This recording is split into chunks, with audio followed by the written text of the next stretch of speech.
Sa Dumagulay, ito bagong project natin yan, assemble muna tayo ng tricycle, yung bubong Kasi itong motor ni Bayaw palitin na ng bubong, ayan Halos lahat ng bakal niya sira-sira na. Yan, talagang ala na, damage na lahat. So na-cut ko na lahat yan, na-grind ko na. Ayan iangat na lang. Iangat na lang yung mga gulay. Ready na.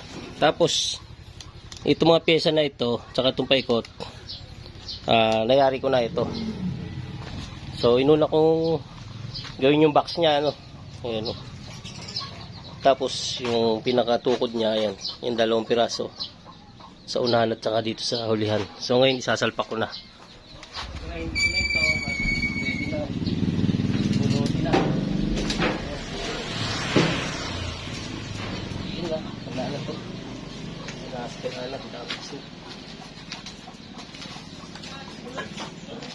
Salpa ko na mga gulay.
Mamaya pipitura tapos na yan, dire-diretso na yan.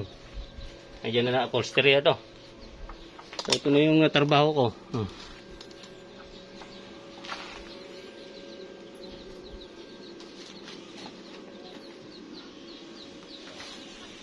Yan, nilagyan ko ng tukod dito sa likod para matibay. So yan para wala siyang kaano tinag-tinag So ang kulang na lang, may hawakan na rin siya dito. Kulang na lang yung mga dito, yung mga lagay ng kortina, yung hook. Yun na lang ang kulang niyan. So dito muna magulay at may pipitura ko na tapos siguro upholstery na rin yan. At magpintura ko guys. Para mamaya mabubungan na rin.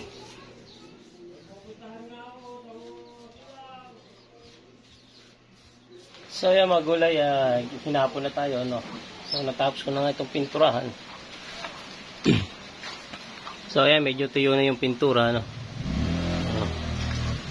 Medyo tuyo na siya Nabutan tayo na ulan Ayan Maulan ngayon Dito tayo sa bubong. So ayan,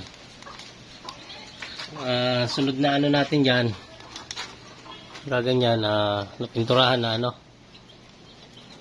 gugupit tayo ng plastic. Ito, nagupit ako ng plastic cover. Ito, pakita ko sa inyo para mas klaro. Anong gagawin natin bago tayo mag-upholstery, kailangan natin yung panali. So, ito yung gagamitin natin panali dyan sa rubber niya, sa pamakuan.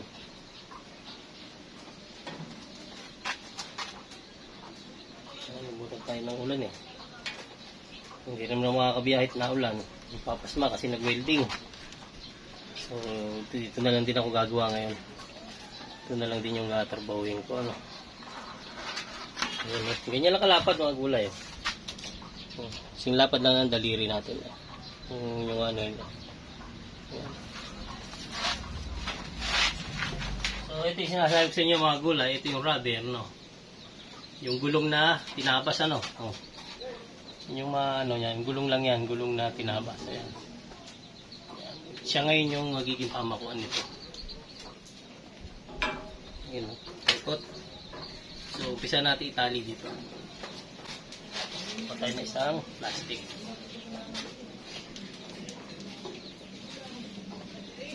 Tayo mag-umpisa sa gilid na ito.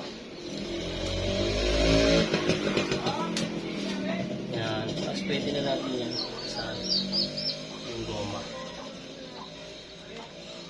Ganyan na po yan. Natali lang itong gulong na tinabas, ano? Yung rubber. Yan, hanggang sa kompleto paikot. Dito po, paikot natin lahat. Lahat yan, paikot. Hanggang sa sunod na, itatakiran natin yung leather. So yung magulay, pagkatapos natin magtali ng rubber, no. So halos na naipulwid na natin lahat yan ng plastic cover, na tali, no. Ayun. So lahat yan okay na. Magle-leather na tayo ngayon ito. So, una nating pagkabit ng leather ibaliktad, yung maganda sa ilalim.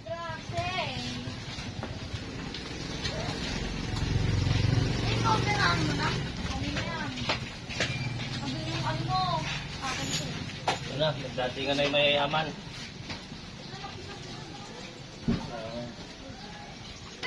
Na, ang mayayaman. Sarili ko. Okay, subukan natin ng taker. Ito na yung taker. Yun. Usap ko dyan, multo. Multo. Sinturan na.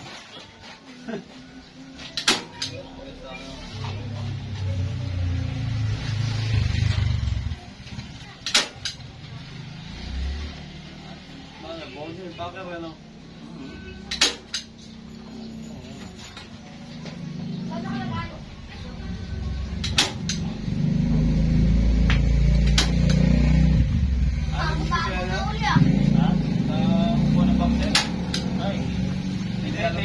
May bala akong bigla na, bigla akong bala na mababaw lang. Kakayanin niya.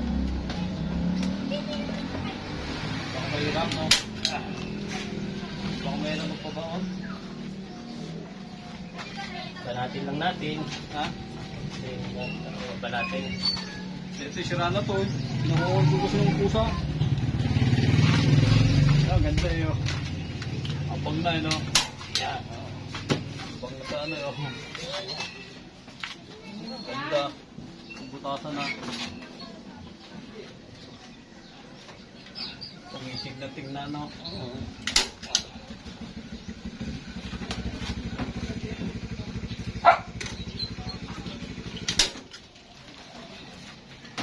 Ganda.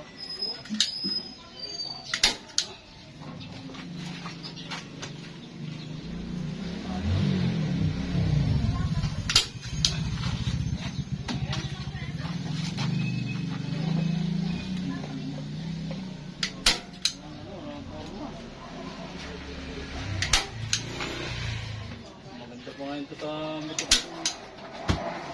maganda pa nga ito kayo sa So, ganyan lang magulay. So, yan yung unang natin, no. Yung pangalawang step, no. Yung una, yung goma. Yan, baliktad muna siya, no. Para yung sa ilalim, maganda. Ano ba yung kasi ito, JJ? Yan, no. Ay, dyan Oh. yung may... Okay, dyan lang. Malinis tingnan yung ilalim, yan. Panat. Yan, kita nyo na. Yan pala po. Tapos, pag ano ko na yung lahat dito, nakumpleto ko na. Foam naman, meron yung foam at sinepa. Ito yung sinepa niya. Susunod din natin yung sinepa rito. Sinepa naman. Tapos yung foam niya, tapos taklob na nung pampinis na isa rito sa ibabaw.